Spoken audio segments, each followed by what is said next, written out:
Welcome to the channel, dear viewers, where the truth is dissected, deconstructed, and delivered without the usual governmental polish. It is the 8th of March, and as always, I am here, standing defiantly on the other shore, wielding the sharp blade of inquiry against the murky tide of political rhetoric.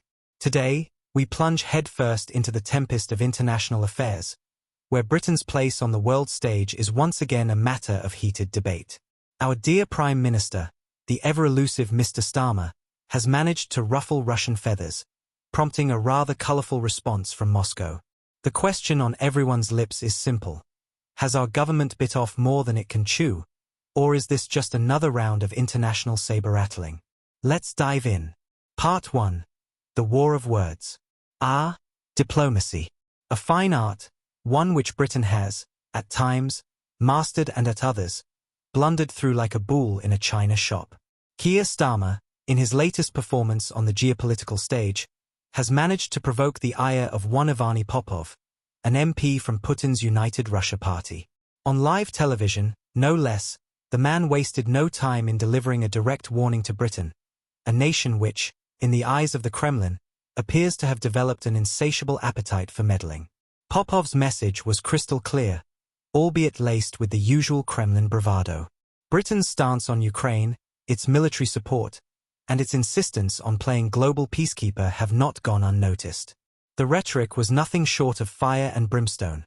Threats, warnings, and the age-old assertion that Russia is merely defending its homeland. A tale as old as time, and yet, here we are, once again on the precipice of another international dispute.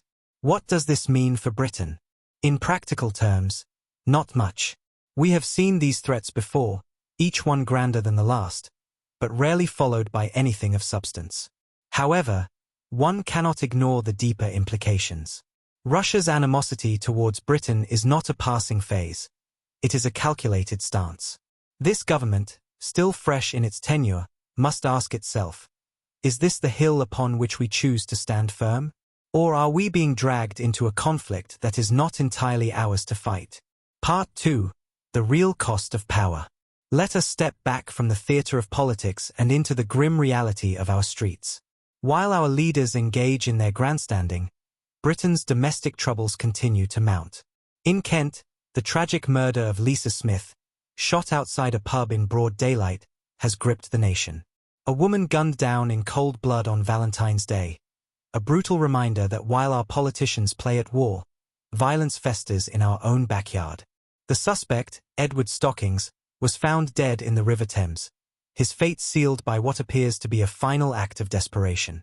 The details are chilling: an abandoned car, a firearm left behind, a man seen on the wrong side of a bridge railing. These are not the trappings of a high-stakes political thriller.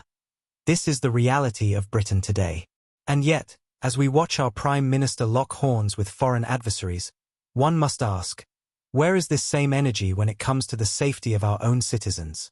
Crime rates climb, public trust erodes, and still, the news cycle fixates on conflicts beyond our borders.